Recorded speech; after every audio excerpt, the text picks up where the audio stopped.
So the spoils are shared here at Plainmoor. The final score, Torquay United 0, Exeter City 0.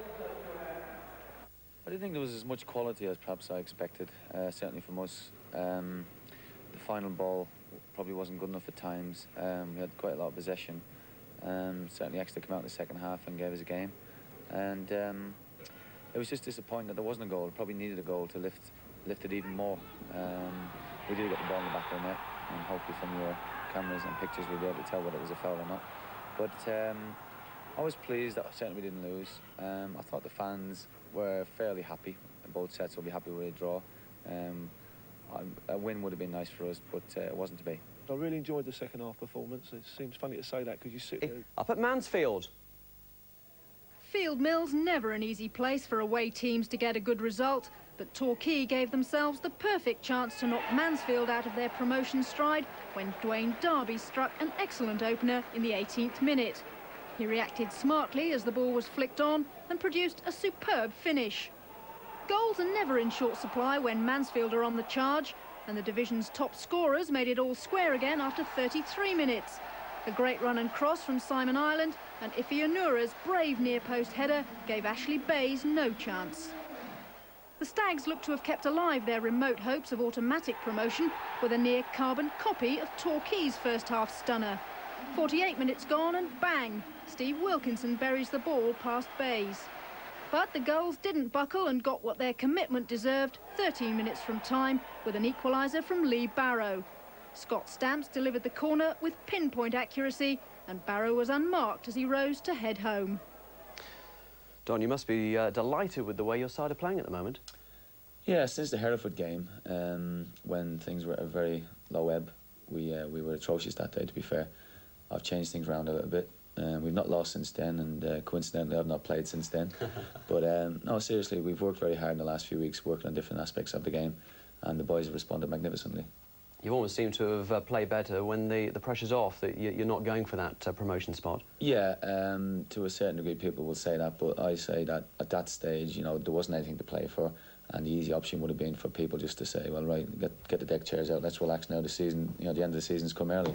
But the lads haven't. They've worked very, very hard in training, and as shown yesterday, or over the last few weeks, very, very hard in games.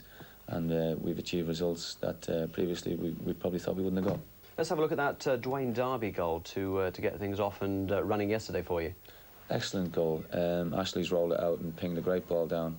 Richard's done well in the air, flicked it on, and Darbs, he's not hesitated at all. He struck it so sweetly there, giving the keeper no chance whatsoever. Some finish, isn't it? Yeah, very good. You know, Darbs over the years has developed a reputation as a goal scorer.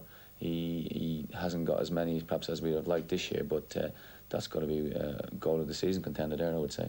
And what about the Mansfield equaliser, that header just inside the near post?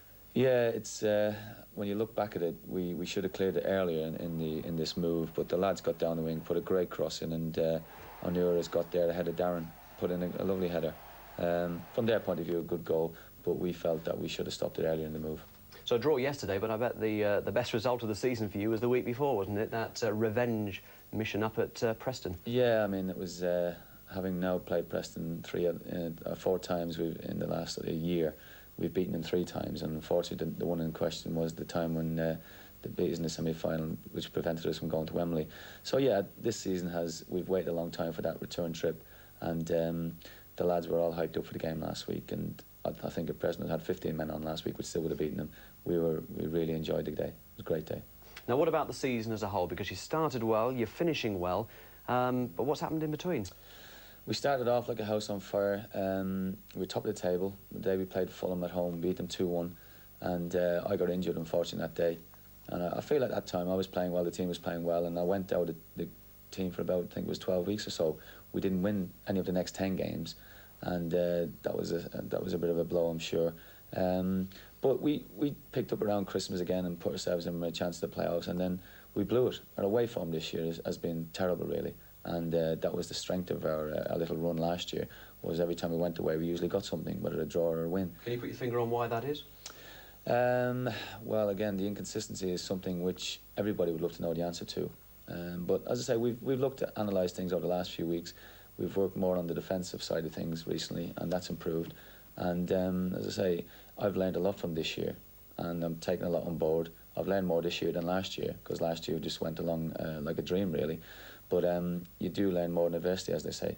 So I'm looking forward to to put all the things into practice that I've learned this year, next year, and hopefully we'll do better than we did this year. How happy are you with your overall squad at the moment? Are you thinking about changing things quite a lot in the close season? I think if you know, the local press would have to say, they would get rid of everybody, from what I've been reading between the lines. But you know, I see these players every day. I know what I'm dealing with. I know what's capable of performing well, who's capable of performing well, and who's not. And I will, you know, when I announce my retain list for next year, it won't be drastically cut, because you look at your team, you look at the opposition. We've played 2 promotion possible teams in the last 2 weeks. Should have beaten Mansfield perhaps at the end yesterday. Beat Preston last week.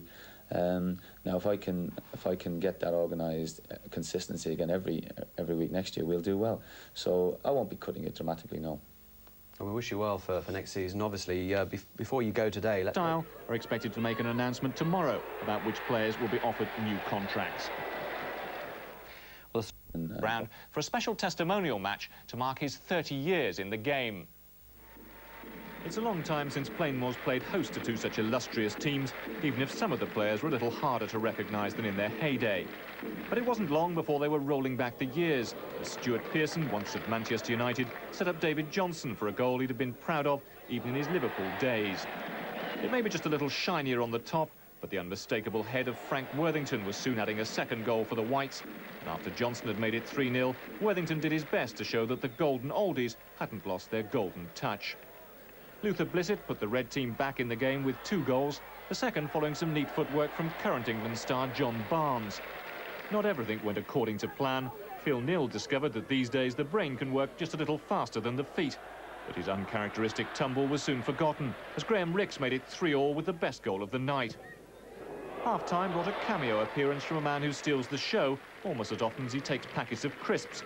But for once it didn't need Gary Lineker to provide the goals. They continued to flow thick and fast, with Chris Waddle helping the Whites to take a 5-3 lead.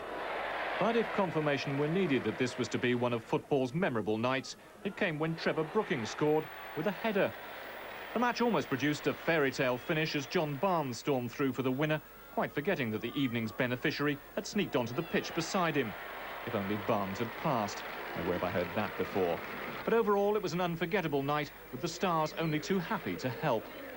I suppose these are the unsung heroes in football. They often say that about players, but generally if they say a player's unsung, it means he's not very good.